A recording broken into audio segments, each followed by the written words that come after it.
வணக்கம் பாலகீதத்தின் சொந்தங்களே, ஆன்மீக நெஞ்சங்களே, சிவனடியார்களே, நம்முடைய பாலகீதம் தமிழ் சேனலில் திருக்கோவில் தல வரலாறு அப்படின்னு ஆரம்பித்து இறையருளால் உங்கள் அனைவருடைய ஒத்துழைப்பாலும் பாராட்டுதல்களாலும் கிட்டத்தட்ட 59 வீடியோஸ் நம்ம இது வரைக்கும் போட்டிருக்கிறோம்.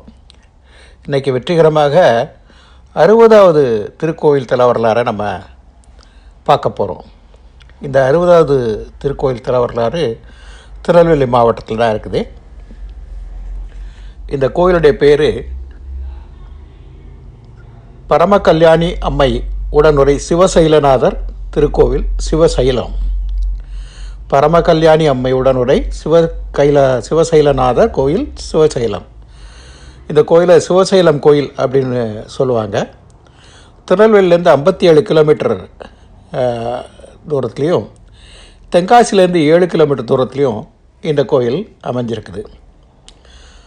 திருநெல்வேலி மாவட்டம் மேற்கு தொடர்ச்சி மலை அடிவாரத்தில் கடனை நதின்னு கூட சொல்லுவாங்க. அந்த ஆற்று கரையில் இயற்கை வளத்தோடு உள்ள சோலைகளுக்கு நடுவில் இந்த கோயில் அமைஞ்சிருக்குது. மிகவும் பிரசித்தி பெற்ற கோயில். சுவாமியுடைய பேர் சிவசைலநாதர். சற்றே சாய்ந்த நிலையில் சுவாமி இருப்பார். சுவாமி சுயம்பு ரூபத்தில் சுயம்பாக வந்தவர்.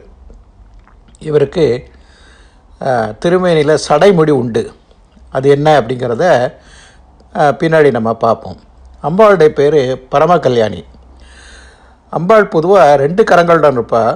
ஆனால் இந்த கோயிலில் மட்டும் 4 கரங்களுடன் நமக்கு அருள் புரிகிறாங்க.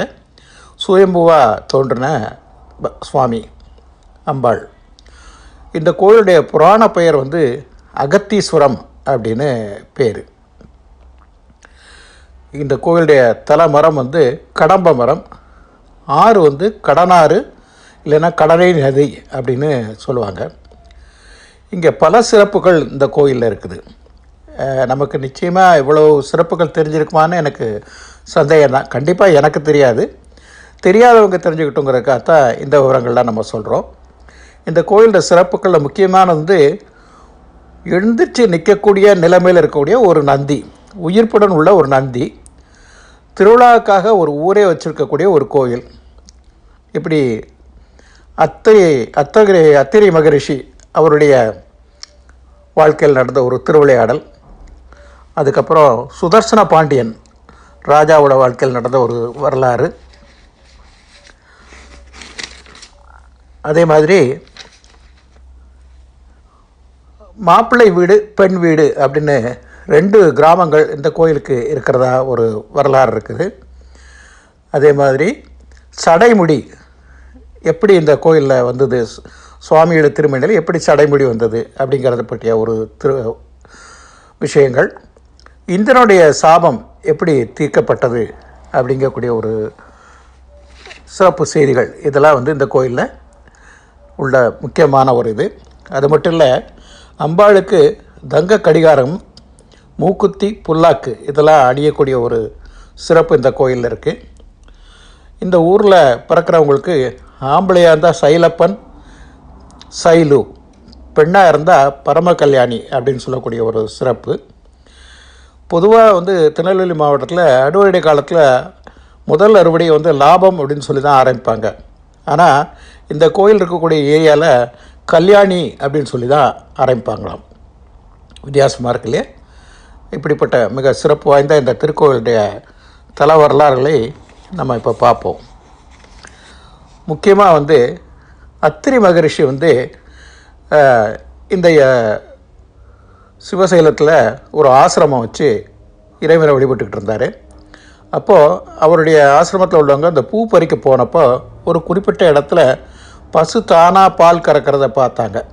அவங்க ஆச்சரியப்பட்டு ஓடி அத்திரி மகரிஷிகிட்ட சொன்ன உடனே அந்த அத்திரி மகரிஷியும் அந்த இடத்துல போய் பார்த்து அந்த இடத்த தோன்றுறாங்க.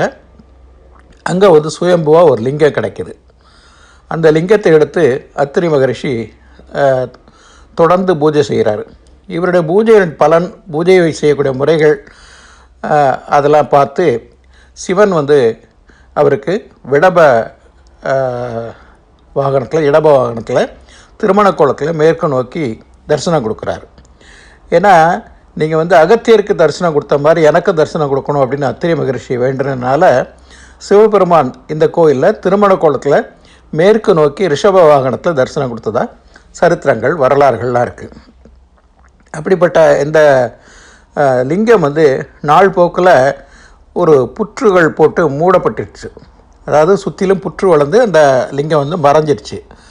அப்போது சுதர்சன பாண்டியர் அப்படிங்கக்கூடிய ஒரு ராஜா வந்து அஸ்வமேத யாகம் பண்ணுறாரு. ஏன்னா அவருக்கு குழந்தை செல்வம் இல்லை அப்படிங்கிறனால அவர் அஸ்வமேத யாகம் பண்ணுறாரு.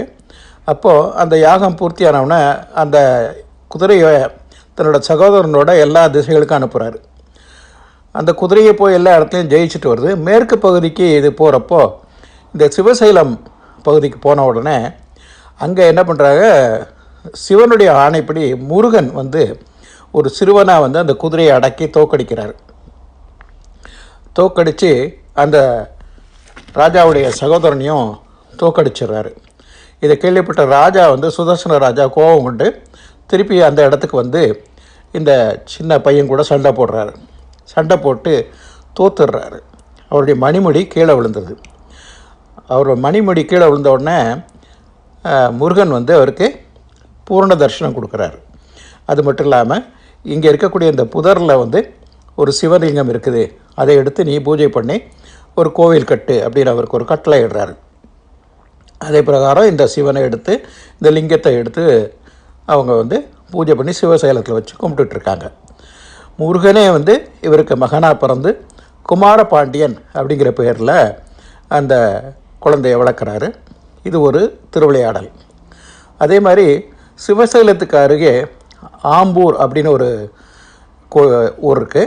அங்கே ஒரு அந்தனர் கனவில் வந்து கிணத்துல 4 கரத்தோட அம்பாள் இருக்கிறதாவும், அந்த அம்பாளை எடுத்து பரம கல்யாணி அப்படிங்கிற பேரில் சிவசைலத்தில் வச்சு நீங்கள் வழிபடணும் அப்படின்னு சொன்ன மாதிரி அந்த ஊர் மக்கள்லாம் சேர்ந்து அந்த கிணத்துலேருந்து இந்த அம்பாளை எடுத்து பரம கல்யாணி அப்படிங்கிற பேரில் இன்றைக்கும் அந்த கோயிலில் சன்னதியாக வச்சு கும்பிட்டுட்ருக்காங்க.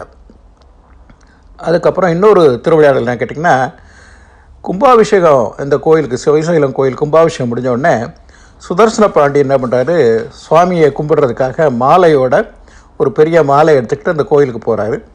ஆனால் அந்த நேரத்தில் வெள்ளம் அதிகமாக வந்து அந்த பக்கம் போக விடாமல் அவர் பண்ணிடுது. அங்கே அர்த்தஜாம பூஜை முடிஞ்ச உடனே இந்த அர்ச்சகர் என்ன பண்ணுறாரு, அந்த சுவாமிக்கு சாத்தின ஒரு மாலையை எடுத்துகிட்டு வந்து ராஜாட்ட கொடுக்குறாரு. அந்த ராஜா அந்த மாலையை வந்து கண்ணில் ஊற்றிக்க போகிறப்போ அதில் ஒரு முடி ஒன்று இருக்குது, ஒரு பெண்ணோட முடி. அதை பார்த்தோன்னா ராஜா கோபம் வந்துடுது. இப்படி ஒரு இது இல்லாமல், பொறுப்பு இல்லாமல் சுவாமிக்கு மாலையை சாத்திருக்காங்களே, யார் இது அப்படின்னு சத்தம் போட்டு கேட்ட உடனே அந்த அர்ச்சகர் ரொம்ப பயந்து, இல்லை இது சுவாமி மேலே உள்ள முடி தான், அவர் சடையில் உள்ள முடி அப்படின்னு ஒரு பொய் சொல்லிடுறாரு. இதை நம்பாமல் ராஜா வந்து நாளைக்கு நான் வந்து பார்க்குறேன் அப்படின்னு சொல்லி அடுத்த நாள் காலையில் வந்து இந்த சுவாமியை பார்க்க போகிறப்போ இந்த அர்ச்சகர் வந்து சுவாமிகிட்ட வேண்டிக்கிறார், என்னை மன்னிச்சிருங்க, நான் வந்து தவறி போய் சொல்லிட்டேன், நீங்கள் தான் என்னை காப்பாற்றணும் அப்படின்னு சொன்னோடனே அந்த மேலே நாகாபரணம் சாத்தியிருப்பாங்க இல்லையா, அந்த நாகாபரணத்தை எடுத்து பார்த்த உடனே அதில் சுவாமிக்கு ஒரு சடைமுடி இருக்கும். அதை பார்த்த உடனே ராஜா வந்து சடைமுடின்னு காட்சி அளிக்கக்கூடிய அந்த சிவசைலநாதரை வணங்குறாரு. இந்த அர்ச்சகரும் இறைவன் தனக்காக இறங்கி வந்து இப்படி ஒரு காரியத்தை பண்ணி தன்னை காப்பாற்றினதுக்கு நன்றி சொல்கிறார். இது ஒரு அபூர்வமான நிகழ்வு. அது மாதிரி இந்திரன் வந்து தன்னுடைய சாபம் தீர்க்க என்ன செய்யலான்னு கேட்டுருக்கப்போ தேவ சிற்பி மயனை கூப்பிட்டு இந்த சிவசைலம் கோயிலுக்கு ஒரு நந்தி செய்யணும், 4 புறத்துலேருந்து கூப்பிட்டாலும் அந்த நந்திக்கு கேட்கணும் அப்படிங்கிற மாதிரி ஒரு நந்தியை செய்ய சொல்லி அந்த தேவ சிற்பி மயனே ஒரு நந்தியை செய்கிறாரு. அந்த நந்தி வந்து அப்படியே உயிர் பெற்ற நந்தி மாதிரி இருக்கும். திடீர்னு அந்த நந்தி வந்து எந்திரிக்கிறப்போ ஒரு உளியால் ஒரு அந்த நந்தியை அழுத்துறாரு. அது அப்படி மீண்டும் அதே இடத்துல அமர்ந்துருது, எழும்பிய நிலையில் அமர்ந்துருது. இது என்ன ஆகுது, இன்றைக்கி பார்த்திங்கனாலும் அந்த நந்தி வந்து எந்திரிச்சு கிளம்ப ரெடியாக இருக்கிற மாதிரி ஒரு நிலைமையில் பொசிஷனில் இருக்கும். அது மாதிரி இங்கே கோயிலில் திருவிழாக்கள் வந்து பங்குனியில் 12 நாள் திருவிழா நடக்கும். இது வந்து 7 கிலோமீட்டர் தொலைவில் உள்ள ஆழ்வார்குறிச்சியில் சிவந்தியப்பர் கோயிலில் தான் இந்த திருவிழா நடக்கும். சிவசைலத்தில் இருந்தால் கூட இந்த திருவிழாக்காக இந்த கோயில் வந்து சிவந்தியப்பர் கோயில் ஆழ்வார்குறிச்சியில் நடக்குது. இந்த ஆழ்வார்குறிச்சி வந்து சிவசைலநாதருடைய வீடு அப்படிங்கிறனால மாப்பிள்ளை வீடாக அவங்க நினச்சிக்கிறாங்க. 12 நாள் திருவிழாவில் 11ஆவது நாள் வந்து தேர் ஓடும். அது மாதிரி சித்திரை வசந்த விழாக்கு ஆம்பூர் பக்கத்தில் இருக்க ஆம்பூர்லேருந்து அந்த நம்ம அம்பாளை எடுத்துகிட்டு வந்ததுனால அதை வந்து பெண் வீடாக நினச்சி 3 நாளைக்கு அங்கே அம்பாள் தங்கி மறு வீடு அனுப்புகிற மாதிரி ஊரில் உள்ள மக்கள் எல்லாம் செஞ்சு சீர் சிரத்தையெல்லாம் செஞ்சு அம்பாளை வழி அனுப்பி வைப்பாங்க.